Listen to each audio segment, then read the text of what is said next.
sebelum akad nikah terjadi itu ada mukadimah, yaitu khitbah. Khitbah berbeda dengan khutbah. Barisnya saja dengan khitbah. Khitbah itu adalah pinangan ataupun meminang.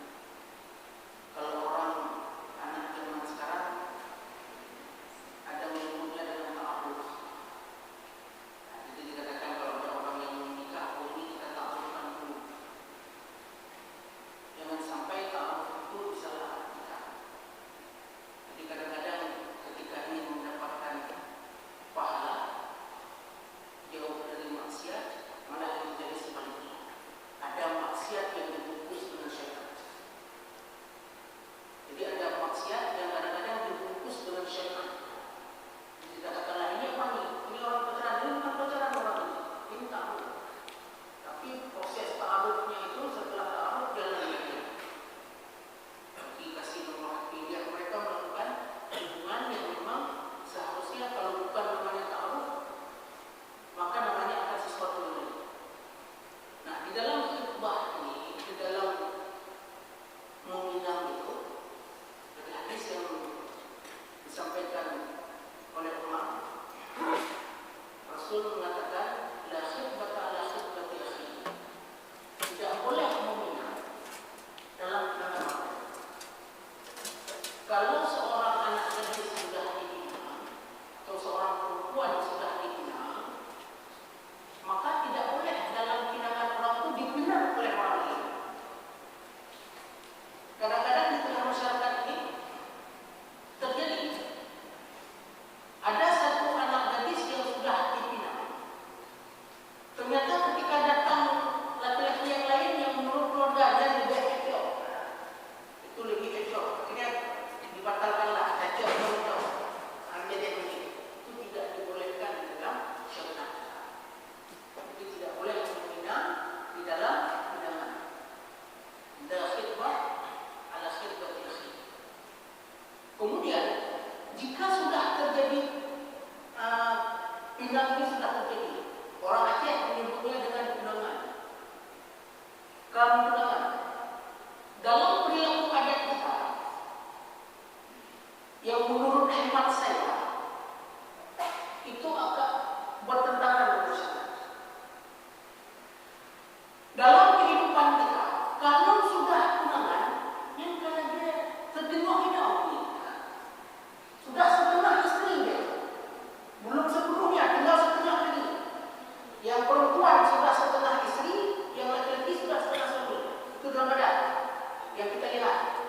Bahkan orang tua pun, kalau pinangan itu tidak datang ke rumah pada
Sirah itu terdiri dari dua bagian.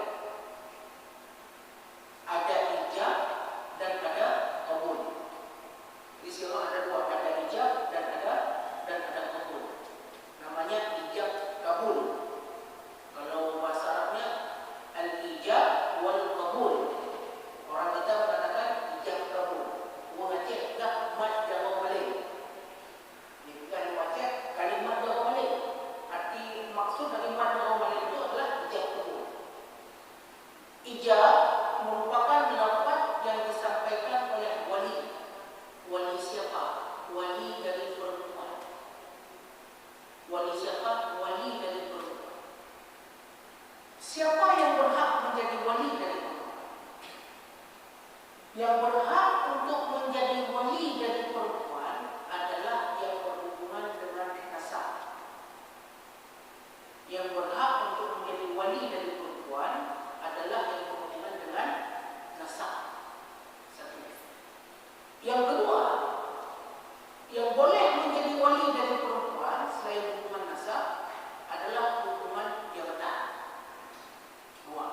Yang pertama ada nasab, yang kedua jabatan. Apa maksud dengan wali berhubungan dengan nasab? Seorang perempuan jika dia mau menikah dinikahkan oleh walinya. Siapa walinya? Walinya adalah yang pertama ayah dan kakek pada posisi yang sama. Itu namanya wali mujibir. Wali mujibir ini adalah wali yang boleh menikahkan anak gadisnya walaupun tidak ditanya kepada anak gadisnya. Tidak perlu ditanya lagi. Padahal meminta izin dan keridhaan itu penting. Yang kedua, wali hakim. Yang kedua wali hakim ini yang kita maksudkan dengan jabatan. Wali hakim. Siapa wali hakim itu? Wali hakim itu adalah orang yang diberikan tugas resmi oleh pemerintah yang itu. Maka kalau kita katakan di Aceh Barat 12 kecamatan, maka ada 12 wali hakim yang tiap kecamatan itu ada kepala KUA sendiri. Saya kepala KUA Bogor, tapi wali hakim dalam bidang pernikahan untuk wilayah Bogor. Johan Pahlawan ada Pak Furqan. Pak Furqan merupakan wali hakim untuk pernikahan dalam kecamatan Johan Pahlawan. Siapa yang akan dibawa ke wali hakim? Jadi bukan wali nasabnya yang menjadi wali dia, tapi yang menjadi wali dia adalah wali hakim. Maka Nabi mengatakan as-sultanu waliyun liman dawadahu.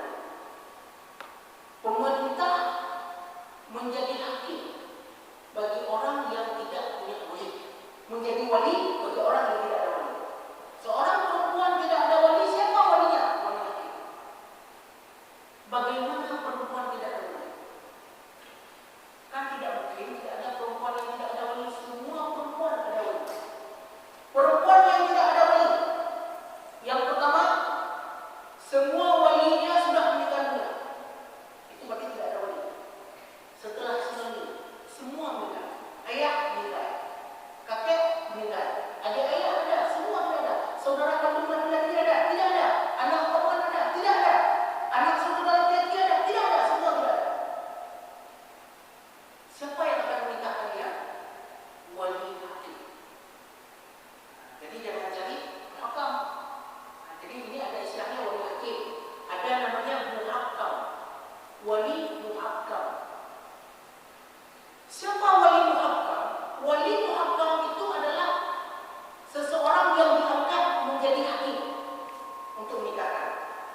Contoh, kamu menikah, mau menikah, ada kendala, ada masalah. Carilah, mau ajak dulu. Pak dulu, tagoye, nanti ajak dulu. Sesampai di situ, maka dia mewalikan mentahkimkan diri dia. Dia tahkimkan diri dia kepada tertentu untuk menikahkan dia.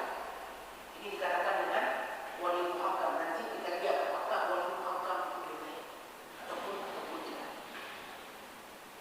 Kemudian siapa lagi yang tidak punya wali?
Untuk itu, ketika setelah disampaikan itu, siapa yang akan menjadi walinya? Hakim yang menjadi wali. Jadi sebagaimana saya sampaikan minggu yang lalu, kepala KUA itu tidak hebat-hebat sekali. Kepala KUA itu adalah wali anak di luar nikah. Dia tidak wali hebat sekali. Jadi untuk anak yang tidak ada wali, kepala KUA yang akan menjadi wali. Ini perlu jangan disembunyikan, karena kenapa? Karena akan berefek yang sangat besar. Nanti secara Syafi'i, kalau ditanya apa tidak ada dalam Quran ini, kalau secara Syafi'i, seorang anak zina itu ayahnya boleh menikahi dia. Tapi kalau Hanafi, kalau dalam mazhab Hanafi itu tetap tidak boleh. Ayahnya tetap haram sama dia, adik ibunya tetap haram sama dia, adik ayahnya tetap haram untuk dia, sama seperti yang biasa. Tapi dalam Syafi'i itu menjadi berbeda. Dalam mazhab Syafi'i berbeda. Maka ini hati-hati. Ingatkan kepada anak-anak kita dalam melakukan kesalahan-kesalahan yang besar seperti ini. Kenapa? Efeknya besar. Efeknya berbahaya. Dan kalau sudah terjadi, maka siaplah dengan resiko. Kita berani berbuat, berani kita bertanggung jawab. Tapi jangan setelah kita berbuat, ini sudah terjadi dan kita tidak bertanggung jawab. Dan seandainya memang Allah takdirkan dilahirkan sebagai anak di luar nikah, tidak ada pengaruh apapun. Waktu menikah, kepala mama yang nikahkan, apa masalahnya? Untuk mendapatkan harta warisan diberikan secara hibah dengan catatan tidak lebih daripada sepertiga. Tidak lebih daripada sepertiga harta. Dan ingat, kalau anak ini laki-laki, jangan menjadi wali untuk pernikahan adik-adik perempuannya. Karena dia tidak bermasalah. Jadi tidak boleh menjadi wali. Dia punya adik perempuan, boleh dia menjadi wali nanti ketika ayahnya sudah tiada? Tidak boleh. Dia tidak boleh dia menjadi wali. Jadi siapa juga lihat yang satu besar yang sama. Nah, dalam salah ijab wal qabul itu,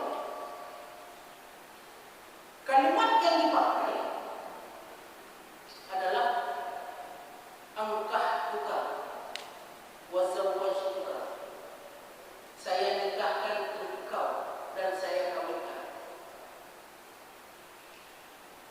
Di kalangan orang Aceh, bahkan ini di Aceh Barat, di Aceh Barat ternyata pengucapan sirat akad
umat. Siapa yang diberikan? Siapa yang diberikan? Saya ulangi, saya memberikan Muhammad kepada umat.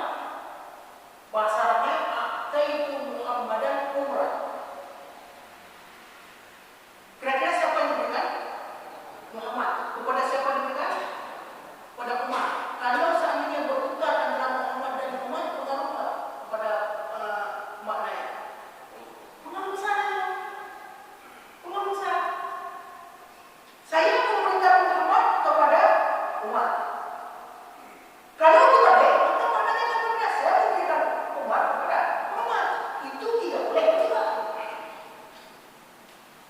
Kalau maknanya yang seperti itu tidak boleh berubah. Mana yang harus didahulukan dan mana yang harus diakhirkan dan dilakukan. Kalau saya katakan, itu contoh pertama. Jadi kalau bentuknya seperti itu tidak boleh berubah. Karena kenapa? Berpengaruh jauh. Tapi kalau saya mengatakan, A'taitu Muhammadan as-sawwab. Saya berikan kepada Muhammad satu lembar pakaian. Saya berikan kepada Muhammad pakaian. Atau saya berikan pakaian kepada Muhammad. Kira-kira maknanya berubah tak? Berubah maknanya. Nah, berubah maknanya A'taitu Muhammadan thawban. At-thawban. Saya berikan kepada si Muhammad pakaian. Ataupun saya berikan pakaian kepada si Muhammad. Berubah tak? Berubah? Tidak berubah. Itu tidak berubah. Maka kalimat angka itu juga seperti ini. Jadi mau dipakai yang pertama saya nikahkan anak perempuan saya untukmu, ataupun saya nikahkan kamu dengan anak perempuan saya, itu maknanya sama, tidak berubah. Tidak berubah. Tetap. Jadi mau dikatakan angka tuka wazawaj tuka di ibnati saya. Fulana. Ataupun angka tuka wazawaj tuka fulana iya. Itu tidak ada terjadi perubahan. Jadi tetap sama. Makanya kalau misalnya ada yang menjadi saksi di dalam akad nikah itu, kalau nanti diperdebatkan oleh saksi, biasa kan yang diperdebatkan itu saksi. Jadi saksi katakan lunhan gitu ya. Lunhan lagi. Lun aku lagi ukur saja. Anak boleh udah berkah. Punya di menor apa? Yang panjang, tapi ngomong ujungnya ada yang nikah, ada yang dua kecil. Nyolong begah, ini kantor yang awal hanya orang yang kecil gitu, ya boleh. Enggak begah, ya boleh. Karena kenapa? Karena tidak penting ini. Karena apapun yang disampaikan terlaksana. Ya, terlaksana semua itu tidak bermasalah. Kemudian permasalahan selanjutnya,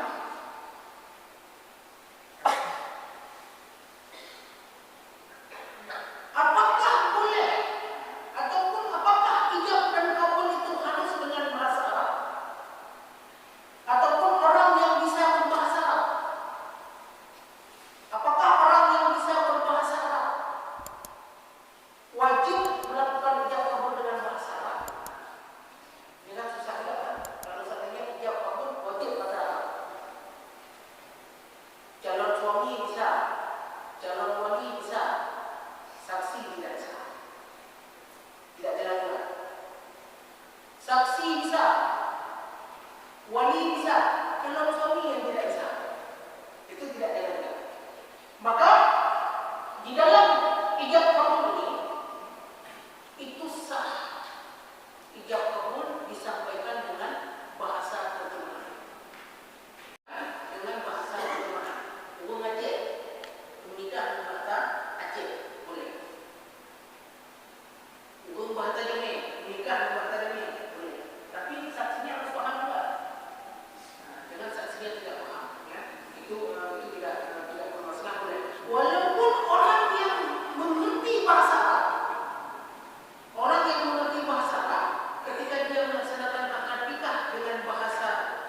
dengan bahasanya sendiri itu juga sah akad nikahnya, tidak bermasalah. Nah, jadi tidak mesti harus wujud matahari dan nikah matahari. Kadang-kadang nyawa menikahnya ke hari itu. Nah, jadi kalau memang menggunakan bahasa Arab itu kesannya indah, hebat. Yang tak fikir yang dari keluar. Kemudian di dalam kitab kabul ini, apakah boleh terpisah al-faslu atau taklif istilah? Ada orang kita mengatakan nyampe betul. Waktu ijab kabul itu kan nyampe betul. Wahai Muhammad bin Adam, jawab kan? Lun penikah anak lun Fatimah itu dengan Jina Mary hidup yang muda. Dicari apa dalam itu? Itu dekat tindak. Dicari apa yang dalam itu? Itu dekat tindak. Jadi menikah kalau baca, calon itu aku ketiap apa? Jadi apa kita boleh? Yang bawa keluar balik. Karena itu kode juga menaikkan tunai tidak dapat dolar memang ke negati tidak. Anak kamu, anak muda, bukan anak buat anak muda yang muda. Satu, ini perilaku di dalam mereka. Yang kita harus coba ini sedikit pemahaman ini sedikit harus kita sampaikan. Ada satu lagi. Ketika disampaikan dijawab kabul itu terlalu pelan. Lun terima nikah Fatimah adik bapa ke ulun dengan apa kan lagi yang 30? Apa? Itu pun kadang-kadang salah.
Misalnya wali mengatakan zawajtuka ibnati ataupun zawajtuka binti, saya nikahkan anak perempuan saya.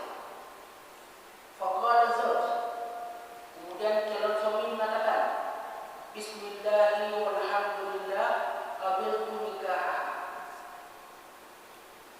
Ini untuk mengaji, inilah yang dikatakan dalam fikihnya. Fikihnya kadang-kadang nyambut yang ada punah, jadi pegang. Kalau ada orang yang jawab seperti itu, apakah boleh? Wali mengatakan saya nikahkan anak perempuan saya untuk dijawab oleh calon suami, bismillahirrahmanirrahim, segala puji bagi Allah, saya terima nikahnya. Misalnya seperti itu cara jawabnya. Maka dalam kondisi yang seperti ini, yang menurut pendapat yang pertama di dalam mazhab Syafi'i itu sah. Kenapa? Li'anna al-khutbah la tamna'u sihhatal aqd. Karena khutbah yang disampaikan itu tidak menjadi penghalang untuk sahnya akad. Sedangkan yang kedua, pendapat yang kedua, la yasih. Tidak sah. Alasannya kenapa? Li fasli tawil bainal ijab wal qabul. Wa li anna al-khutbata mahalluha qabla al-'aqd la adna al-'aqd. Menurut pendapat yang kedua, tidak sah karena terjadi fasil, terjadi pemisah antara ijab dan qabul tadi, yaitu pemisahnya adalah khutbah. Yang sebenarnya khutbah itu dilaksanakan bukan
dapur na Muhammadun, na Muhammad, na Anda.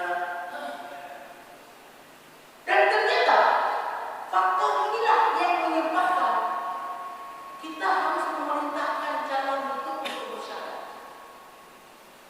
Paling kurang kita menggunakan syahadat orang sesaat sebelum dia melaksanakan akikah. Itu momen yang sangat orang sulit kalau kita pakai itu bagaimana dan saya bersaksi bahwasanya kami Muhammad. Siapa yang Muhammad? Kami. Betul kami Muhammad. Maka inilah Bapak Ibu sekalian, kenapa diperintahkan untuk bersyahadat. Paling kurang ada orang yang dari luar itu kalau dia salah bisa kita gunakan hukuman, dan itu merupakan salah satu tugas daripada saksi. Nah, jadi jangan kalau dikatakan bid'ah ini bid'ah hasanah. Kalau dikatakan bid'ah ini bid'ah hasanah. Kenapa? Karena memang ada hal penting yang harus kita lakukan. Kalau orang berselawat silakan, kan berselawat banyak bedanya. Tapi kalau bersyahadat kan tidak banyak bedanya. Cuma satu. Syahadat tauhid, syahadat rasul. Jangan sampai seusia dia menikah, syahadat belum dapat. Ibarat tidak dapat syahadat tidak dapat. Nah, maka Bapak Ibu sekalian, perbaikilah buku-buku tuntunan salat itu yang di rumah kan. Karena kenapa? Karena bisa kita ini sebagian besarnya bukan bisa karena belajar, tapi memang bisa karena sering kita mendengar. Dia tanya, kau pernah bersyahadat? Itu dah lima, itu baik dah lima. Boleh asal mana? Mak biasa mana ada. Kondor muda, mak ada lagi lagi. Oh berarti payah Allah. Lagi yang bukan lima. Kenapa? Karena kita tidak pernah merujuk kepada tulisan. Kita tidak pernah melihat kepada tulisan. Kalau dikatakan coba baca Al-Fatihah, bisa baca Al-Fatihah, bisa. Dari mana itu kita belajar Al-Fatihah? Dari sini, dari pendengar. Apa yang disampaikan oleh guru ataupun dari kita melihat tulisan. Rata-rata orang yang tidak bisa baca Quran pun bisa baca. Dari mana? Dari apa yang dia dengar dari bukunya, dari orang tuanya. Maka kita penting untuk merujuk kepada tulisan. Nah, jadi orang dakwah dari begitu.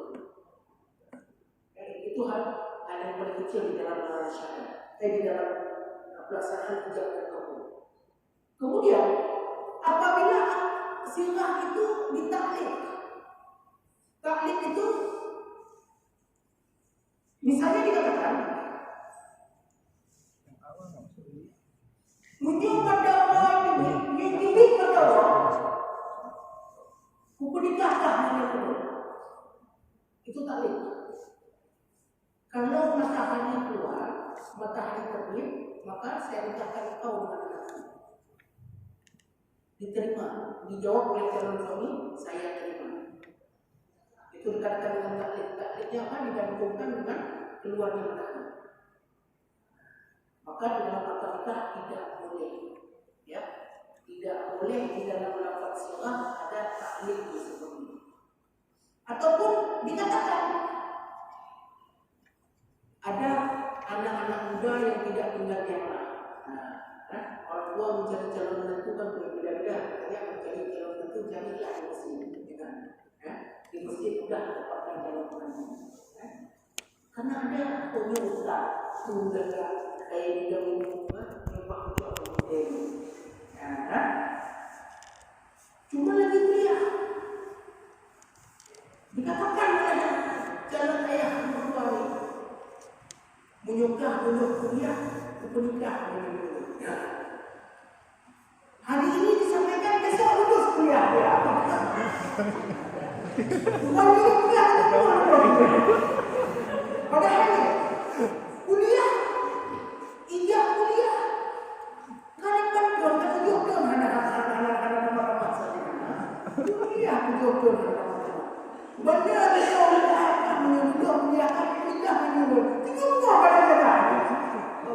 Itu taklid. Maka tidak boleh ada taklid di dalam lafaz syarak. Jadi di dalam tiap kabur itu tidak boleh ada taklid yang seperti ini. Karena taklidnya bimasyiatillah ataupun dengan kehendak Allah. Boleh tidak? Maka dikatakan apabila taklidnya walakin idza kana ta'liqu fi as-sighati ala masyiatillah ta'ala fas-sighah sahihah. Kama idza qala zawwajtuka ibnati insyaallah qabiltu zawajha لأن التعليق على مشيئة الله لا ينافي التنجيس لأنه للتبرك. Kalau takliknya yang dipakai itu adalah dengan kehendak Allah, maka dikatakan boleh, itu sah pernikahannya.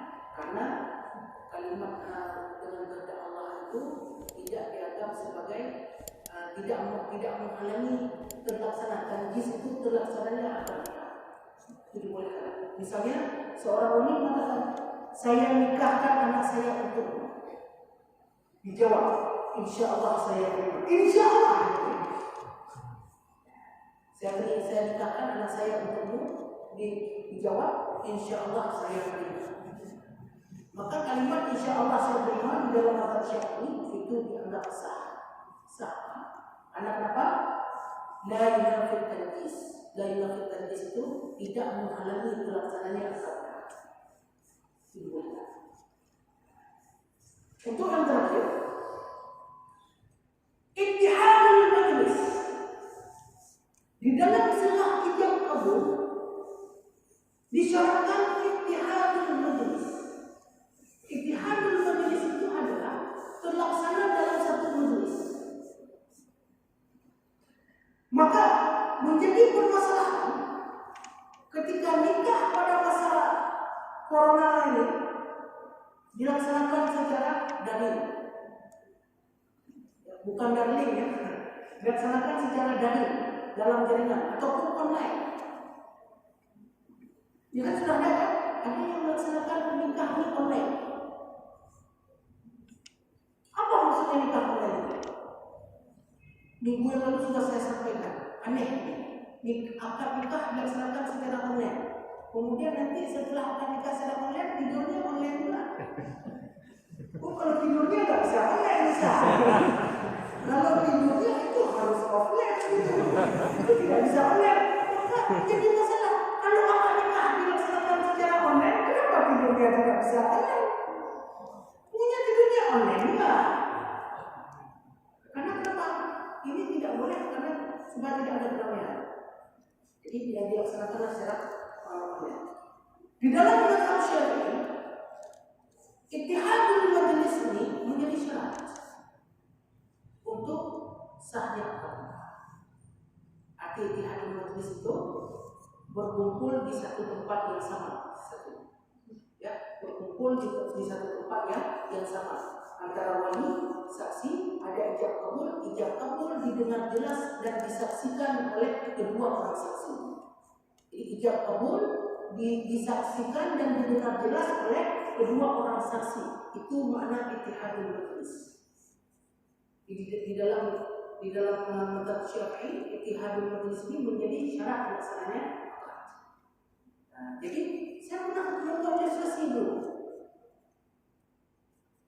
Kalau nikah itu tidak ittihadul majlis, tidak ittihad dalam satu majlis, yang ittihad majlisnya adalah televisinya ataupun layar. Ya. Bagaimana contohnya? Wali di Melabuh, calon suami di Mesir, saksi satu di Mekah, satu di Medina. Itu kan mainnya jauh sekali itu. Main 6.000, 7.000 kilo mainnya. Ayahnya ada di Melabuh, calon suaminya ada di Mesir, saksi satu di Mekah ada syekh yang kita kenal, kemudian ada lagi yang di Madinah.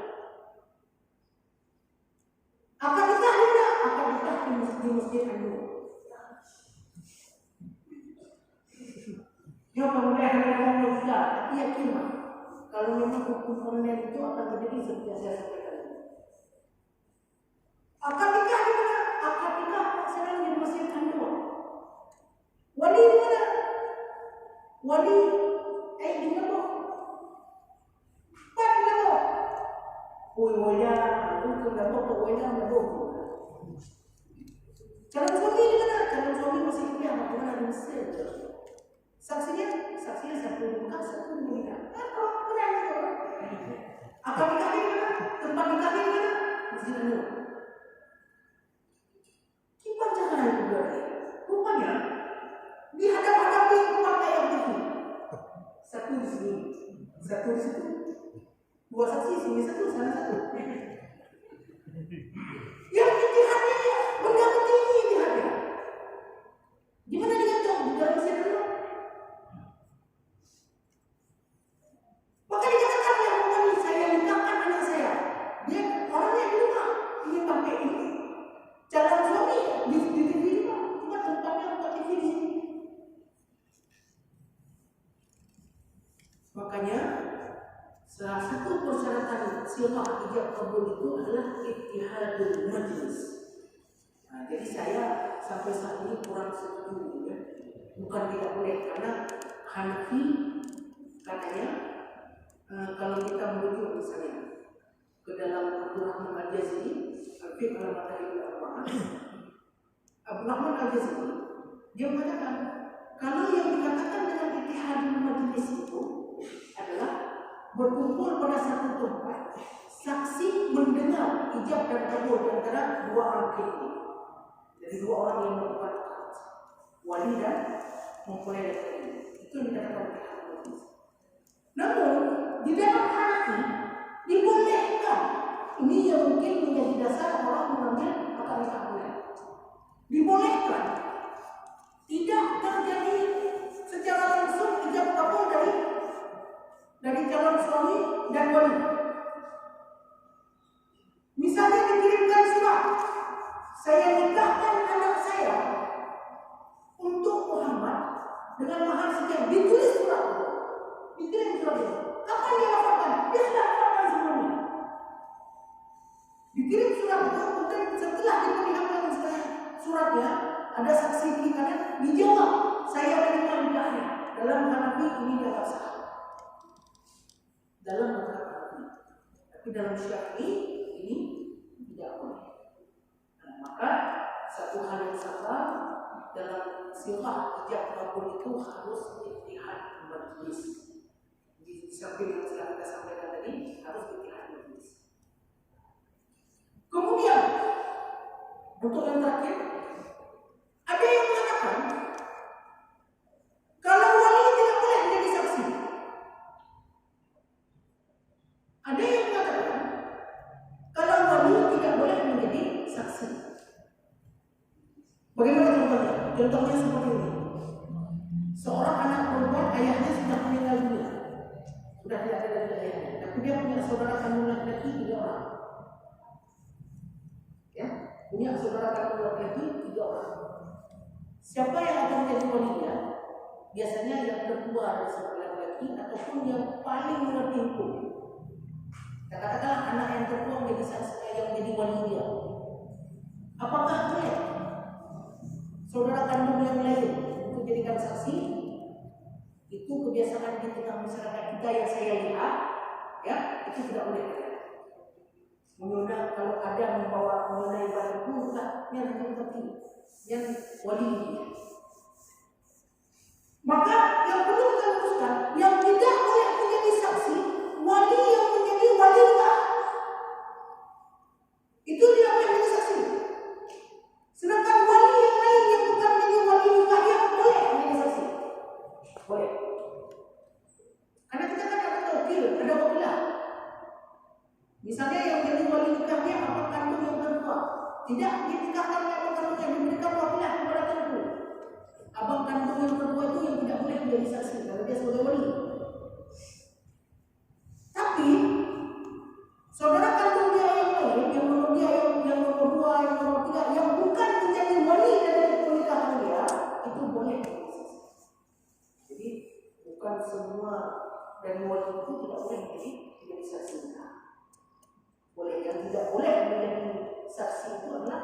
yang menjadi wali dia untuk pernikahan itu. Nah, jadi alhamdulillah ini baru sirah ya, baru sirah ada beberapa persyaratan. Insyaallah pertemuan ke depan kita akan membahas khusus masalah wali. Ini yang paling penting. Khusus masalah wali. Kenapa khusus masalah wali? Ada yang mengatakan kalau wali tidak salat maka nikah tidak sah. Kalau wali tidak salat maka nikah tidak sah. Bahkan saya pernah mendapatkan ada seorang anak perempuan yang keberatan ayahnya menjadi wali nikahnya. Tapi dengan Pak yang berkata, saya tidak seperti itu. Pak yang berkata, ya Tuhan, dia katakan dia datang ke saya, dia katakan, Pak mudah-mudahan ada yang wali. Tapi, enggak. Saya tanya, kenapa tidak mau ayah menjadi wali? Ayah tidak pernah melayang. Pak ada buka ayah tak melayang. Dan dong dia tadi apa? Ini saya kira ada bentuk-bentuk pemahaman yang memang dipanas-panaskan. Nah, untuk karena yang gabung dan itu ada yang menganggapnya, ada yang katakan yang menyokong nikahnya pada anjing nikah bukan nikah bro, bukan bayang anaknya. Ataupun ada salatnya ada yang dia lumayan Pada hotel ya. Imam ini ngepung lepo hotel. Nah, ada ya. Ada orang yang tubuh nak main mah, tubuhnya leho. Leho berapa punya daun rumah mudah hotel kan? Kita mudah bagi yang mudah mungkin kita mungkin dia don biling gitu. Biling. Bukan aja buat kita. Jadi kalau bukan mungkin yang tidak ada yang bisa diterima oleh orang. Maka perlu dilihat. Ketika dikatakan fasik wali, ya, ketika dikatakan wali itu fasik seperti apa? Ada berapa pendapat dalam fikih itu tentang wali fasik? Nah, sehingga jangan mudah kan banyak orang mengkaitkan sholat dengan nikah. Saya sampaikan kepada polisi tanya mayatnya wajib karena pernikahan itu bukan. Jangan menganggap wajib sholat itu hanya untuk pernikahan anak. Punya anak tidak punya anak, sholat wajib. Dari anak sholat wajib. Menikahkan orang ataupun tidak menikahkan orang, sholat itu wajib. Itu kewajiban yang tidak bisa dilupakan. Insyaallah Selasa depan. Saya ada kesempatan enggak. Nó là cái sự về phát triển là năng quạt ép đó là ketua perusahaan orang tua wali perempuan memberikan wali nikah wakilah pada wakil jadi oleh wakil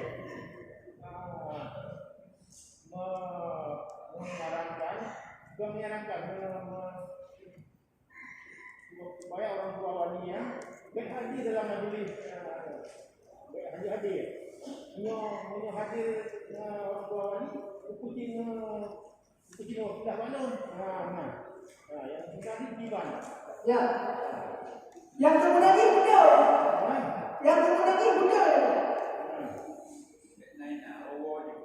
kenapa sekarang begini memberikan wakilah kepada orang punya sebab. Yang pertama, ketika seseorang memberikan wakilah kepada orang lain, berarti orang lain itu menjadi wakil dia. Dia menjadi wakil. Kenapa diberikan wakilah? Karena ada sebab bodoh yang tidak bisa dia lakukan. Kalau kita lihat dalam bentuk pemberian wakilah itu yang pertama, dia tidak bisa hadir. Wali di Bandar Aceh, anu tempat kamu, wali Aceh banjir dia. Air bukan ada lembahnya. Kedepan undang menikah ini keluarga. Dia keluarga. Artinya setelah diwakilkan, artinya orang yang memberikan tauhid itu tidak ada di tempat itu. Maka memang saya sendiri menyarankan kalau memang memberikan wakilah, ya jangan berada di dalam majelis. Kalau seandainya berada di dalam, tidak apa-apa.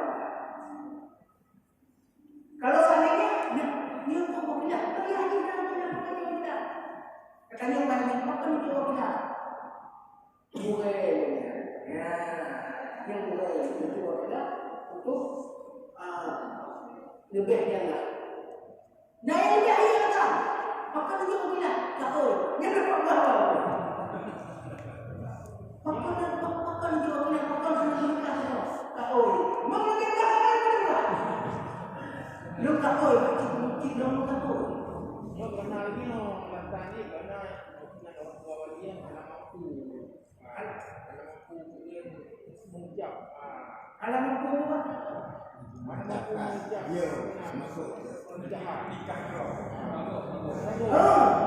Ada mampu yang disampaikan apa? Ya, menyonda di luar rumah mampu. Nak ada mampu. Tapi ini yang apa? Jangan kemudian keluar kita. Menyonda di luar rumah ada mampu. Dia melakukan semuanya. Dan kemudian dia bawa keluar dari kita. Itu juga orang yang macam biasa. Jadi ada orang mengatakan, saya belum pernah lihat ada menikah dulu, Pak. Belum menikah ya. Lepas dia tadi itu orang. Belum datang dia keluar ini. Yang baru datang. Lafaz akad nikah itu tidak perlu dihafal, Pak.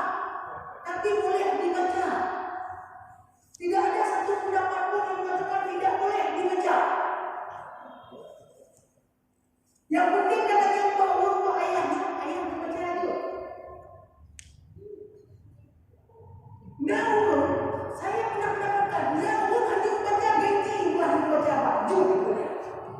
Bapak membaca jujur. Tapi memang orang yang tidak bisa membaca ini ada yang umum. Waktu buka yang dibaca lugu ini ayahnya dibaca apa? Itu bukan dia kalau lebih. Tapi belum betul saya lihat waktu dia baca saya nikahkan dan kawinkan. Lafaz sudah bawah di sisi tangan mesti dibalas pertama. Jadi di dalam ijab kabul itu boleh membaca tulisan. Makanya di dalam bawah itu disediakan silahnya. Jadi boleh Pak. Waktu mata apa? Silakan baca. Tapi namun kadang-kadang ganti ini lego kode ya. Jadi dengan memberikan wakilah itu boleh. Ya, secara hukum memberikan wakilah untuk menikahkan oleh orang lain itu boleh. Tapi afdalnya nikah itu menikahkan sendiri. Anda tahu? Anda tanya anda mau tahan apa benar? Anda mau tahan dia, anda mau tahan dia, kita hamil. Maka itulah waktu terakhir untuk penyerahan tanggung jawab. Dan saya sangat menyarankan orang menikahkan itu dinikahkan langsung oleh wali. Kenapa? Akan berbeda rasanya. Wakil yang jauh, anda yayonnya berbeda. Tapi kalau walinya yang langsung yang menikahkan, itu memang perasaannya akan berbeda sekali. Ayah tidak kemudian. Kenapa ini adalah penyerahan tanggung jawab? Jadi benar. Jadi kurang saya maaf. Wabillahi taufiq wal hidayah. Assalamualaikum.